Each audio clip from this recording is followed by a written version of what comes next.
My ultra-wealthy boss tried to publicly humiliate me, so I humiliated her back. But just when I thought it was over, she got revenge and I learned just how cruel the rich can be. When I was 21, I got my first job as a nanny, but not just any nanny. No, I was a nanny to a rich family. Like the top 1% rich. I worked 12-hour-a-day shifts for them, so the family had full trust in me. After the first few weeks, they even stopped hiding all of the expensive jewelry from me and left me alone in the house without turning on the security cameras. So one day, the mom, Linda, asked if I could organize a party for her. She offered to pay $800, so I immediately accepted. She told me I was allowed to come too, but only if I didn't tell anyone I was a nanny. This seemed a little strange at first, but still I accepted, mainly because I had never had a boyfriend before, and I was hoping to meet a rich, handsome guy. The weeks leading up to it were tiring. It honestly felt like I was organizing a wedding or something. Every detail had to be accounted for. The flowers, the flower pots, the outdoor umbrella colors, the types of glasses, everything. And while I was at the house organizing everything, I would sometimes hear Linda on the phone, bragging to her friends about how, well, she's managing, juggling, raising 3 babies, all while planning an elegant party. I never caught what the other side said, but it always sounded like they were impressed. This irked me, but I shrugged it off, because I get paid anyway, and the money was amazing. But in the days leading up to the party, Linda started acting strange. She started barking orders at me, and even threw a water bottle at me when I wasn't setting the table fast enough. Usually she was very patient, kind, soft-spoken, but now she was acting crazy. One time, the kids even came to me crying and asking why mommy was being so mean. That's when I knew it wasn't just in my head.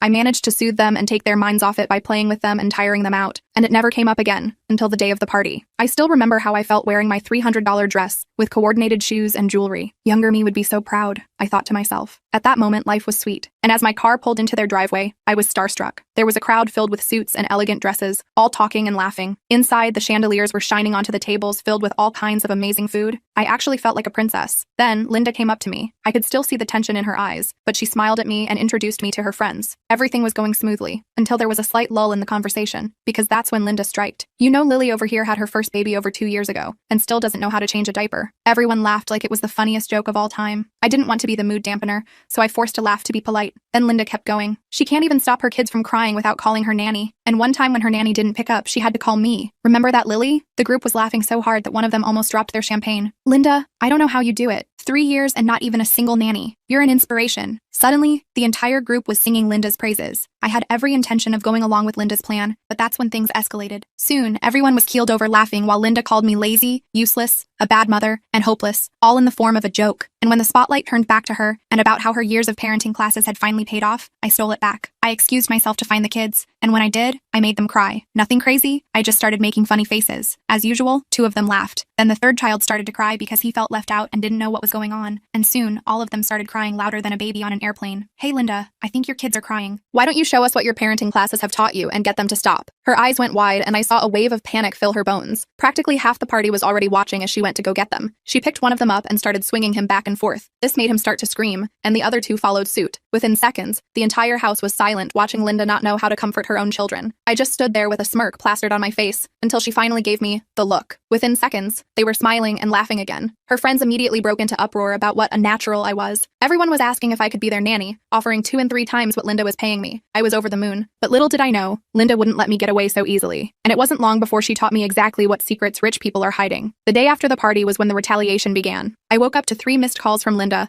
followed by a text that simply read, "You're fired. Return the house key today." I wasn't surprised, but what did shock me was walking into my apartment's lobby that afternoon to find a delivery man with a massive arrangement of exotic flowers. The card read, "Loved your style last night. Let's talk opportunities. Madison Montgomery," along with a phone number. Madison had been one of the most elegantly dressed women at the party, dripping in diamonds that probably cost more than my entire college education. While I was contemplating whether to call her, Linda took things to the next level. By that evening, I discovered she'd already begun spreading rumors through the wealthy community that I'd stolen jewelry from her home. The first hint came when my friend Sophia, who worked as a personal assistant to another family in the same social circle, texted me asking if I was okay. "Everyone's talking about the pendant you supposedly took from Linda's master bedroom," she wrote, which sent my heart racing because I'd never even touched Linda's jewelry. I immediately called Linda, my hands shaking with rage and fear, but she answered with a sickeningly sweet voice, explaining that misunderstandings happen, but she'd already filed a police report as required by her insurance. This wasn't just about getting fired anymore. She was trying to destroy my reputation and possibly get me arrested. In a panic, I called Madison, who answered on the first ring as if she'd been waiting for my call. "I've been expecting to hear from you," she said, her voice calm and collected. Linda's quite predictable when her ego gets bruised. Madison invited me to meet her for lunch the next day at a restaurant whose name I recognized from celebrity gossip magazines. I spent the night documenting everything about my employment with Linda,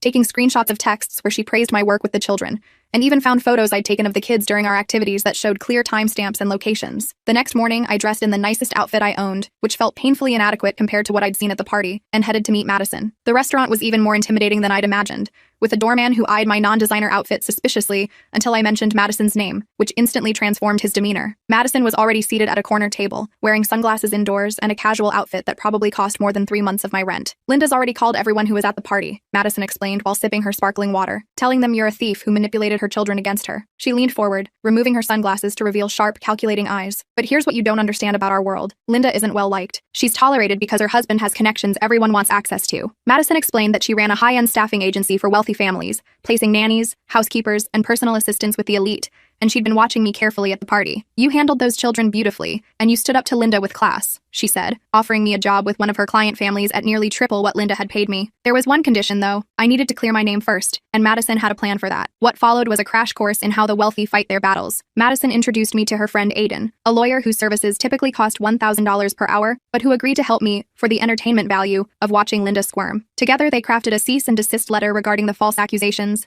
coupled with a demand for a written retraction to be sent to everyone in their social circle. To my surprise, Linda caved almost immediately, sending a group email claiming there had been a misunderstanding about the missing jewelry, which had been located in her safe all along. But the damage to my reputation wasn't so easily repaired, and Linda wasn't finished with me yet. My new position with Madison's client family, the Harringtons, who had twin 4-year-olds, was going wonderfully for about 2 weeks, until Mrs. Harrington approached me one morning with an uncomfortable expression. "We've received some concerning information about you," she said gently, showing me printed screenshots of what appeared to be my social media accounts with posts showing drug use, explicit content, and even racist comments. My stomach dropped as I stared at the images. They were sophisticated fakes using my photos, but creating entirely fabricated posts I'd never made. This had Linda written all over it, but proving it would be nearly impossible. Mrs. Harrington, unlike Linda, was kind enough to listen to my explanation and agreed to give me time to address the situation. I immediately called Madison, who sighed deeply when I described what happened. "Classic Linda move," she said, and instructed me to meet her at a small, unmarked office building downtown. There, I was introduced to DT, a former hacker who now ran a legitimate cybersecurity firm catering to the privacy needs of the ultra-wealthy. DT was surprisingly young, maybe early 30s, with bright blue hair and more tattoos than bare skin visible. "Rich people problems require rich people solutions," DT quipped as she began working to trace the source of the fake posts and document proof that they were fabricated. Within a day, she had confirmed the posts were created through a VPN,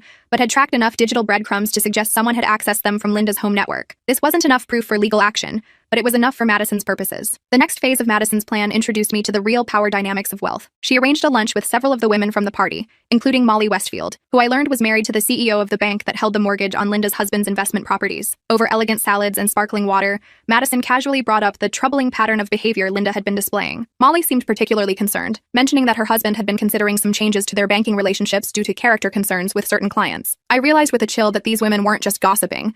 They were systematically dismantling Linda's social and financial connections. By the end of the lunch, plans had been made to exclude Linda from 3 upcoming charity events, which Madison explained was essentially social death in their circle. Meanwhile, the Harringtons had decided to keep me on after DT provided them with a detailed analysis, proving the social media posts were fake. Their trust meant everything to me, and I threw myself into caring for their twins with renewed dedication. 2 months passed in relative calm. I was settling into my new role, which included traveling with the Harringtons to their vacation home in the Hamptons and their ski chalet in Vermont. The pay was incredible, the family respectful, and Madison had become something of a mentor to me. I almost forgot about Linda until one sunny afternoon when I took the twins to the local park, a fancy place with private security and a membership requirement that catered to wealthy families. Across the playground, I spotted Linda with her 3 children, and our eyes met in a frozen moment of mutual recognition. Her expression shifted from shock to fury in an instant, and she immediately gathered her children and stormed toward me. What happened next showed me just how calculated rich people's revenge can be. Instead of making a scene, Linda smiled warmly, greeting me as if we were old friends, then bent down to talk to the Harrington twins. "Hello, darlings," she cooed in a sugary voice. "Did you know your nanny used to take care of my children too? Would you like to hear a secret about her?" Before I could intervene, she whispered something to them that made their little eyes widen. Then she straightened up, gave me a venomous smile, and walked away with her children. That evening, Mrs. Harrington called me into her study, her expression troubled. "The twins told me something concerning today," she began, and my heart sank as she repeated what Linda had told them, that I had been fired from her home for touching things that didn't belong to me, and that I made her children cry on purpose. While Mrs. Harrington didn't seem entirely convinced, I could see the seeds of doubt had been planted. The trust I'd worked so hard to build was fracturing. I called Madison in tears, explaining what had happened. Her response was immediate and decisive. "It's time to end this." The next day, Madison introduced me to Sage Donovan, a woman in her 50s with steel gray hair and the sharpest eyes I'd ever seen. Sage, I learned, was a fixer, someone wealthy people hired when they needed problems to disappear quietly. "I don't do anything illegal," she clarified immediately, "but I do know everyone's secrets." Sage explained that she had been keeping files on Linda and her husband for years, initially as part of her work for a client who had considered going into business with him. What she revealed next stunned me. Linda's husband had been systematically hiding assets ahead of a planned divorce, and Linda herself had been having an affair with her personal trainer. "Information is currency," Sage said calmly, sliding a USB drive across the table to Madison. "Use it wisely." Madison's plan was elegant in its simplicity. She arranged a small dinner party at her penthouse apartment, inviting the Harringtons, Linda and her husband, and several other key figures from their social circle. I was there not as a nanny, but as Madison's assistant, dressed in a borrowed designer outfit and briefed extensively on how to behave. The evening progressed pleasantly until dessert, when Madison skillfully steered the conversation toward the topic of loyalty. "I've always believed that how people treat those who work for them reveals their true character," she said, looking pointedly at Linda. "For example, falsely accusing a former employee of theft or spreading manufactured evidence to damage their reputation." The table fell silent as Madison continued, detailing exactly what Linda had done to me, presenting DT's evidence of the fake social media posts, and finally turning to Linda's husband. "And Robert, I wonder if Linda has been as dishonest with you as she has been with everyone else at this table." What followed was like watching a perfectly orchestrated demolition. Madison revealed just enough about the affair and the financial deceptions to set both Linda and her husband into a panic, each suddenly more concerned with protecting themselves than attacking me. The Harringtons watched the unfolding drama with wide eyes, Mrs. Harrington occasionally glancing at me with new understanding. By the end of the evening, Linda and her husband left separately, Linda in tears and Robert in cold fury. The following week was a whirlwind. Robert filed for divorce, triggering the very asset investigations Linda had been trying to avoid. The personal trainer's wife went public with the affair, causing a scandal that dominated the local gossip. Madison, true to her word, had ended it. Linda was too consumed with saving her marriage, reputation, and financial security to continue her vendetta against me. The Harringtons, now fully understanding what had happened, apologized for doubting me, and even gave me a substantial bonus as a gesture of good faith. Just when I thought things had finally calmed down, I received a text from an unknown number. "You have no idea who you're messing with. This isn't over." The message was followed by a photo of me entering my apartment building, clearly taken that same day. Shaken, I showed Madison, who immediately arranged for a security expert named Nova to assess my apartment. Nova discovered 2 hidden cameras in my home, one in the living room and one in the hallway. "Professional installation," Nova muttered as she removed them. "Someone paid good money for this." The invasion of privacy left me terrified, unable to sleep and jumping at shadows. Madison insisted I temporarily move into her guest apartment while Nova's team swept for additional surveillance and secured my home. During this time, Madison revealed more about her background. She had once been in a position similar to mine, working for a wealthy family who had tried to destroy her when she refused the husband's advances. "Rich people think their money makes them untouchable," she explained, "until they meet someone richer or smarter." A week later, things escalated dramatically. I was helping the Harrington twins with an art project when Mrs. Harrington rushed in, her face pale. "There's a police officer here," she whispered, looking stunned. "He says they're investigating you for stalking and threatening Linda's family." The officer was professional but firm, explaining that Linda had filed a restraining order against me based on a series of threatening emails and multiple instances of me allegedly being spotted near their home. The evidence included emails that appeared to come from my account and blurry security footage of someone approximately my height and build. Once again, I was being framed, but this time with potential legal consequences. The Harringtons stood by me, providing an alibi for several of the alleged stalking incidents when I had been working in their home. Madison immediately activated her network, calling Aiden the lawyer and Nova the security expert to build my defense. DT dug into the emails, quickly determining they had been sent through a sophisticated spoofing technique that made them appear to come from my account. What none of us expected was for the situation to suddenly pivot when Robert, Linda's husband, contacted Madison directly. "Linda's gone too far," he said during a private meeting I was allowed to attend. "She's not just targeting you anymore. She's having me followed, threatening to expose financial matters to the IRS, and I believe she's the one who planted those cameras in your apartment." His concern wasn't for me, of course, but for himself. Linda had become a liability he needed to neutralize. Robert provided evidence that Linda had hired a private investigator who specialized in surveillance and digital framing. This evidence, combined with what DT had uncovered, was enough to get the restraining order dismissed and opened the possibility of filing charges against Linda for filing a false police report. But the nightmare still wasn't over. Coming home from work one evening, I found my apartment door slightly ajar. Heart pounding, I called Nova instead of entering. She arrived with security personnel who cleared the apartment before allowing me inside. The place had been thoroughly ransacked, furniture slashed, walls damaged, and most disturbingly, threatening messages written in what looked like red paint across my bedroom wall. The police were skeptical when I suggested Linda was responsible, pointing out that wealthy women like her typically don't commit burglary and vandalism themselves. What they didn't understand was how obsession can drive even the privileged to desperate acts. Security footage from the building was conveniently corrupted during the time frame of the break-in, but a neighbor reported seeing a woman in a headscarf and large sunglasses hurrying away around the estimated time of the incident. The description could have matched Linda, but it was too vague for identification. Madison had reached her limit. "This ends now," she declared, setting in motion what she called her nuclear option. She explained that within their social circle existed an informal but powerful council of influencers, old money families who dictated who was accepted and who was ostracized. Madison had avoided involving them until now, considering it too extreme, but Linda's escalating behavior had crossed every line. 3 days later, I I was invited to attend a charity gala as Madison's guest. The event was being held at the home of the Blackwells, an elderly couple whose family had apparently owned half of Manhattan at some point in history. The opulence made Linda's home look middle class by comparison. Linda and Robert were also in attendance, though notably arriving separately. Throughout the evening, I noticed Linda being systematically isolated, conversations stopping when she approached, people excusing themselves when she joined groups. Madison explained that word had been quietly spread about Linda's behavior, not as gossip, but as a safety concern. "The one thing this circle won't tolerate is unpredictability," Madison whispered. "They can forgive greed, affairs, even occasional criminality if it's discreet, but erratic, escalating behavior that might bring attention or scandal, that's unforgivable." The climax came when Mrs. Blackwell, a tiny woman in her 70s with more authority than anyone I'd ever met, publicly addressed the situation during her speech. Without naming names, she spoke about standards of conduct and how those who cannot maintain basic decency find themselves unwelcome in civilized society. Her gaze fixed directly on Linda during these remarks, creating a moment so uncomfortable that several guests physically stepped away from Linda as if her fall from grace might be contagious. By the end of the evening, Linda was completely shunned. I almost felt sorry for her until I remembered the cameras in my apartment, the ransacking, the false police report. Linda's expression as she left the gala alone was one I'll never forget, a mixture of fury, humiliation, and the dawning realization that she had lost everything that mattered to her socially. I thought this would be the end, that Linda would retreat to lick her wounds and focus on her divorce proceedings. I was wrong. 3 days after the gala, I received a call from Madison at an unusually early hour. "Check your email," she said, her voice tense. In my inbox was a message from an anonymous sender containing a video file. When I played it, I felt physically ill. It was a carefully edited montage that appeared to show me abusing the Harrington twins, yelling at them, roughly handling them, and neglecting them while they cried. The footage had been created using sophisticated deepfake technology, combining actual video from the Harringtons' home security system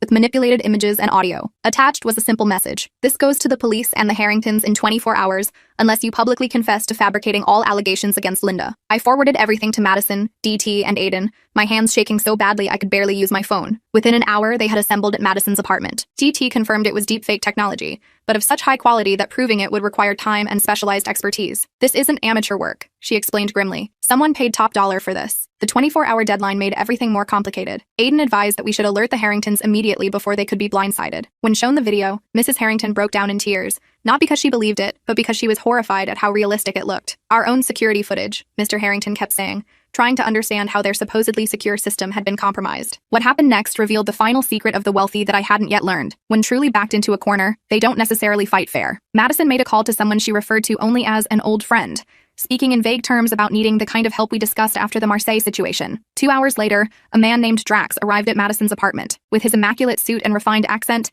he looked like he belonged in their world, but there was something different about him, a hardness in his eyes that suggested experience beyond luxury and privilege. Drax examined all the evidence we had gathered about Linda's escalating harassment campaign, paying special attention to the deepfake video. He asked detailed questions about Linda's routines, her current living situation now that she and Robert were separated, and who might have access to her accounts and devices. Then he left with a simple, "I'll handle this." I never learned exactly what Drax did, but the results were immediate and devastating for Linda. By that evening, the anonymous email account sent a new message: "I withdraw my threat and all future actions against you. This matter is concluded." The next day, Linda abruptly sold her house, withdrew her children from their exclusive private school, and according to Madison's sources, moved to a small town in Oregon where she had family. Robert, now proceeding with the divorce uncontested, told acquaintances that Linda had experienced a health crisis, requiring a complete lifestyle change. The wealthy community accepted this explanation without question, the scandal quickly replaced by newer, fresher gossip. No charges were ever filed against Linda, no public accusations made. She simply vanished from the social landscape as completely as if she'd never existed. In the aftermath, I continued working for the Harringtons, who had stood by me throughout the ordeal. Madison became not just a mentor, but a friend, occasionally inviting me to events where I gradually became familiar with the unspoken rules and subtle power dynamics of their world. I never saw Linda again, though occasionally I would receive a notification that someone from Oregon had viewed my social media profiles. As for what secrets the rich are hiding, they're often the same ones everyone else has: infidelity, insecurity, financial troubles, family dysfunction, just with more zeros attached to the price tags and more resources to keep them buried. But the biggest secret I learned is that their greatest fear isn't losing their money, it's losing their place in the hierarchy,